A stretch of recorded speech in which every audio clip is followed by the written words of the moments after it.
Our team R168. R168 has 5 circuits in it, but there are 2 main circuits. And the thing to remember on the 2 main circuits are you have 2 exercises that are right, left, and then you move to the next exercise, right, left. You do not stay on the same exercise for 2 rounds or for more than 1 round in a row. However, you do right, then you do left, then you move to the next exercise. So right, left, move to the next exercise, right, left. And there's only 2 exercises per the main circuits. There's 2 main circuits, 2 exercises.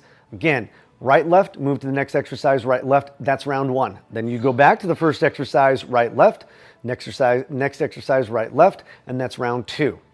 You get a 35-second transition time from exercise to exercise and only 15 seconds between right side and left side, and the work time is 30 seconds. Then you get a minute in between the 2 main circuits.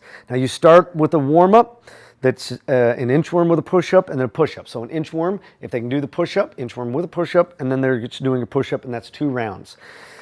Right when you're done with the main circuit, you're going to do a dumbbell snatch. You have the dumbbell snatch right and left. You're doing 3 rounds. So they should be able to go pretty heavy. They're going to start heavier, and then they're going to really progress up. That is really going to get that heart rate going. And the last one is going to be a push-up with the rubber bands. With the rubber band, if they need that extra intensity there, or just a plain push-up. And then they have the isometric wipers. And there's no rest in between the push-up and the isometric wipers, but there's a 15-second end of round rest time, and there's 3 rounds. So their team is 168. Remember, it's right, left, next exercise, right, left, and then that's circuit number 1. Again, R168. The inchworm. So on the inchworm, we're warming up our shoulders. But more importantly, we're stretching our calves and our hamstrings. So I want the heels on the ground. I want the legs locked. You're going to walk out. You're going to come down. You're going to drop down as far as you possibly can, keeping those heels on the ground. So you really get a good stretch there. Raise the hips up. Keep those legs locked. Only come up as far as you can without bending the legs. The minute you have to bend the legs, stop, go back out again. So if you can come all the way back out or back up and keep the palms, ideally your goal is to be able to keep those palms on the ground, then walk yourself back out.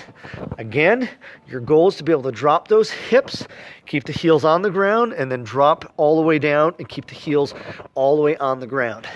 Again, your primary function with that is to stretch the hamstrings and the calves. You're also warming up your shoulders and chest and core. All right, push-up. So the push-up, most of our members, it's going to be starting with the easiest position. On the push-up, the leverage arm dictates the intensity. So notice my distance between my hands and my knees, which is leveraging, that is going to be very short. So this is going to be your easiest option. For a beginner, this is more than adequate. The longer that leverage arm is, the more of an intensity I'm going to get. Now, if I take my leverage arm and I do this, notice the hinge point really is my hips, not my knees necessarily. I'm taking load off, but it is making it easier by doing this, even though my knees are back. So you want the hips down because that takes the full length of the leverage arm, and that's going to make it a little bit more intense. When you do a push-up, key here, don't let your scapula collapse like this. You want the scapula out. You want to spread those bat wings, so to speak. You come down. You only need to go down to 90 degrees. You don't need to kiss the ground or anything like that. 90 degrees, then back up again. Most advanced version, it's going to be on your toes. Again, 90 degrees, then back up. But again, the length of the leverage arm is going to dictate the intensity of the push-up. And if you need to, you can always add a sandbag or some load onto your super advanced members. Single arm dumbbell incline press. So here, use both arms to grab, or both hands to grab the dumbbell. Use your leg to lift it in position. Press up, then to an open face. Do not have them grab onto that bench, because the whole idea is that we have to use our core to stabilize ourselves. 90 degrees and then back up. If you need a little bit more, you can rotate that shoulder, and that will contract the chest. I mean, not the shoulder, the elbow. Rotate the elbow in. But again, doing this does you no good. So again, when you're done, you're going to come into that parallel position, both hands down, leg reaches, and you roll yourself out. To make it easier, you just lighten the load. It's pretty simple with that one. The single arm fly. So the single arm fly pretty straightforward. You're going to be right in line with this rubber band, and you're going to keep the same. Notice the bend in my arm, it stays the same the entire time. Now, if I rotate my elbow in a little bit, that's going to activate my chest a little bit more. So if I rotate, notice at the very end, I just rotate the elbow in a little bit, I'm going to contract that chest. But all I'm doing is coming across my body, just like that. Now, I don't let it all the way back like that, because that releases the tension off of the chest. So I keep it out here. Again, cross the body, stop, cross the body, rotate the elbow in if I want a little bit more. And again, all you have to do to make it easier for a beginner is to go down a little bit in the rubber band size, maybe a yellow. For some of the beginners, they might need a yellow, but that's as simple as it gets for a beginner. Just go down the rubber band size. The dumbbell press, alternating dumbbell press hold, overhead press hold. So again, they're going to pick it up, they're going to set it onto their legs, they push them up this direction, then they're going to come up. Now, we're not holding at the top, so we're coming down, but now we're holding one side down in the low position, 90 degrees. So if you look at my right side, 90 degrees, I'm going to be pressing, and we're going to be doing right side, left side, but keep in mind, we're holding it low, so they're not going to be able to do as much weight. When they're done, they turn it in, and they bring their legs up, catch it, so they're not dropping them on their legs and hurting their quads or bruising their quads. Then they're going to set them down. Again, always engaging that core. Anytime you pick up or drop weights, you're going to engage that core. Next, deep squat. Lead with the elbow. Notice this is outside. I'm not bringing this all the way in. It comes out here. That reduces impingements on your shoulder joint. So again, squat, lead with the elbow, comes out here. Only chest height. This is only going this high. I'm not bringing it up here. That puts an enormous amount of stress on your shoulder joint. So just right here, squat, up. Again, it's outside of my body. I'm not bringing it into the center of my body.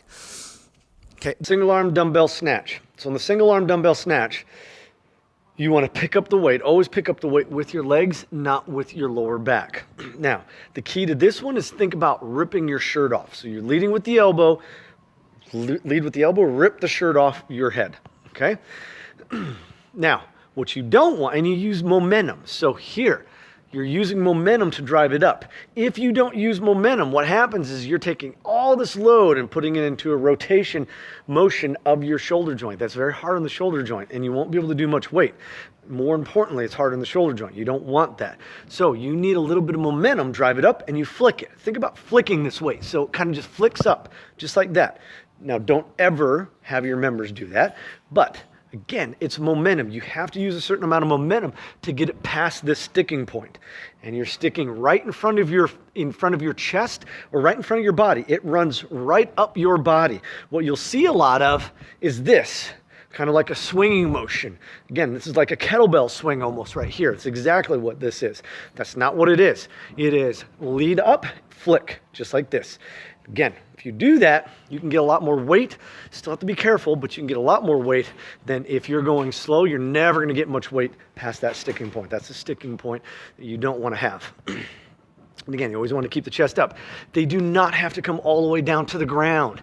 They can simply come down to a squatted position until their chest falls. Do not have them go down to the ground if they do this, because then they're going to use their lower back to get that up. You want them using their legs and their shoulders to throw that weight up. And there is the single arm dumbbell snatch. So if you're close like this, it's going to be easier. Further back like this, it's going to be harder. That's why when you go on your toes, much harder. What you're going to do is you're going to go out, out, push up, in, out, push up. Now, you want to challenge yourself even a little bit more. In, push up, close grip, push up, out, push up. In, push up. And if you want to challenge yourself even more, we can increase the size of that rubber band. And if you want to challenge yourself even more, we can also add weight. So there's always ways to make it easier and harder. That's exercise number one. Isometric wipers. Once again, knees closer, back and forth, just like this. It's going to be the easiest version. Knees further out, hips down, back and forth. Obviously, on your toes are going to be the easiest. Now, notice something about my back. Here, I'm allowing my scapula to collapse. Here, I'm not. I don't want the scapula to collapse. I want it out. If I can't do it without collapsing, that means I don't have enough strength in my chest to be able to hold it, and I'm collapsing. Okay, so again, down and you're moving back and forth. You want a nice wide stance on that, just like that. And you're not moving very far, only a few inches, but keep that scapula integrity intact.